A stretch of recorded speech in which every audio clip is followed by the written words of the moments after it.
Bismillahirrahmanirrahim. Assalamualaikum warahmatullahi wabarakatuh. Perkenalkan, kami dari kelompok 8 dengan anggota saya sendiri Vera Apriani, kemudian ada Nadila Safitri dan Senja Ayu Ramadhani. Di sini kami akan membahas materi tentang karakteristik mata pelajaran dan materi dalam pembelajaran tematik. Di sini saya akan menjelaskan tentang karakteristik mata pelajaran IPA dan karakteristik mata pelajaran IPS. Karakteristik IPA itu, IPA mempunyai nilai ilmiah, yaitu dapat dibuktikan dengan kebenaran menggunakan metode ilmiah sesuai dengan prosedur berdasarkan penelitian sebelumnya. Contohnya itu, bumi itu bulat. Bumi itu bulat itu telah diteliti berdasarkan penelitian yang dilakukan oleh Christopher Columbus waktu dia itu menjelajah dunia dengan pelayaran. Nah, kemudian IPA merupakan suatu kumpulan pengetahuan yang tersusun secara sistematis, suatu rangkaian yang tidak dapat dipisahkan satu sama lain. Contohnya itu sistem pencernaan manusia. Itu kan sistem pencernaan manusia itu sudah sistematis ya, tidak bisa dipisahkan satu sama lain. Selanjutnya, IPA merupakan pengetahuan teoritis, yaitu terdiri dari seperangkat konsep atau dengan kata lain, banyak konsep atau serangkaian konsep yang saling berkaitan satu sama lain. Selanjutnya, IPA merupakan suatu rangkaian konsep, yaitu sebuah gagasan umum atau pemahaman tentang suatu hal. Tidak harus saling berkaitan dengan yang lain dan hanya satu konsep saja. Dengan kata lain, konsep tersebut mampu berdiri sendiri. Selanjutnya itu karakteristik mata pelajaran IPS. Karakteristik mata pelajaran IPS itu adalah bidang studi yang mempelajari atau menelaah, menganalisis gejala dan masalah sosial di masyarakat dengan meninjau dari berbagai aspek kehidupan atau satu perpaduan. Kurikulum pendidikan sekolah dasar juga menyebutkan bahwa mata pelajaran IPS berfungsi sebagai ilmu pengetahuan untuk mengembangkan kemampuan dan sikap rasional tentang gejala sosial serta kemampuan tentang perkembangan masyarakat Indonesia dan masyarakat dunia di masa lampau dan masa kini, sekaligus menyederhanakan ilmu-ilmu sosial yang bertujuan pendidikan dan pengajaran di sekolah. Pengajaran di sekolah dasar ya. Selanjutnya, sedangkan tujuan pendidikan IPS itu agar peserta didiknya itu mampu dalam berbagai konsep. Yang pertama itu mengenal konsep-konsep yang berkaitan tentang kehidupan, kemudian tentang kehidupan itu kehidupan bermasyarakat ataupun lingkungannya. Yang selanjutnya membekali anak didik itu dengan kemampuan berkomunikasi, bekerja sama dengan sesama warga, dan berbagai bidang keilmuan serta bidang keahlian. Yang selanjutnya memiliki kemampuan dasar untuk berpikir logis dan kritis, serta rasa ingin tahu untuk memecahkan suatu masalah dalam kehidupan sosial. Yang selanjutnya itu memiliki komitmen dan kesadaran terhadap nilai sosial dan kemanusiaan.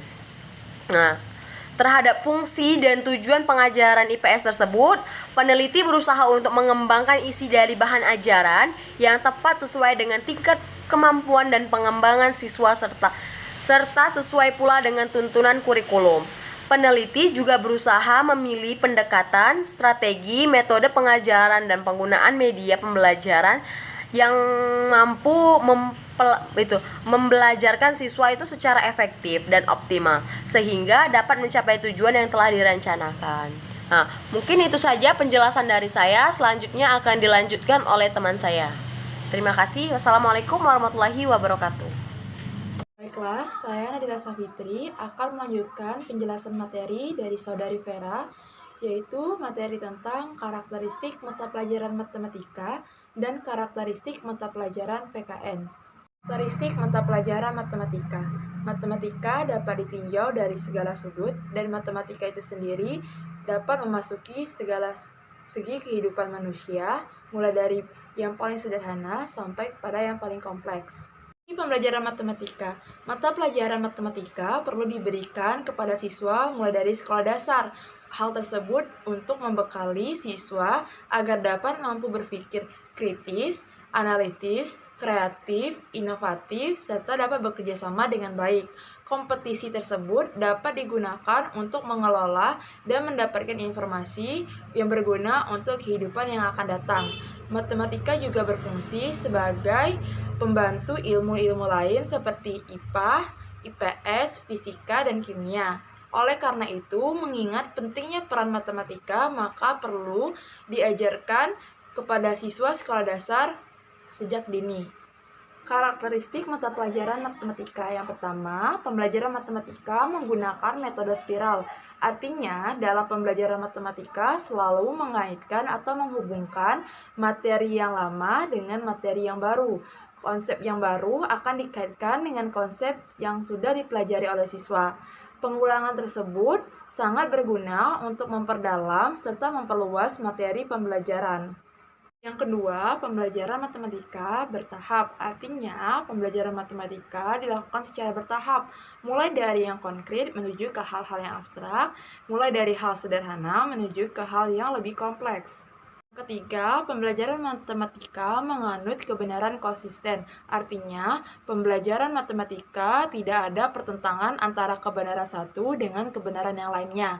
Yang keempat, pembelajaran matematika hendaknya bermakna. Artinya, pembelajaran secara bermakna ini pembelajaran yang mengutamakan pengertian praktik daripada hanya sekedar hafalan.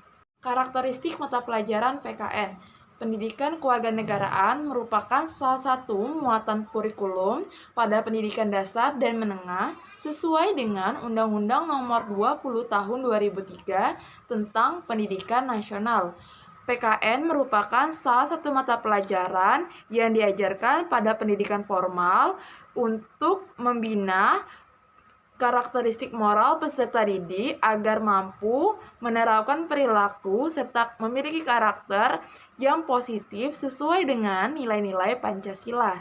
Karakteristik mata pelajaran pendidikan kewarganegaraan yang pertama, PKN memotivasi siswa untuk menerapkan materi yang telah dipelajari. Yang kedua, pendidikan kewarganegaraan banyak menanamkan nilai-nilai, diantaranya bela negara, hak asasi manusia, taat hukum, bertanggung jawab, kehidupan sosial, dan menjaga kelestarian lingkungan hidup. PKN meliputi persatuan dan kesatuan bangsa, norma, hukum dan peraturan, hak asasi manusia, globalisasi, konstitusi negara, serta Pancasila. PKN memiliki acuan akhir untuk terwujudnya suatu mata pelajaran yang berfungsi sebagai sarana pembinaan watak bangsa.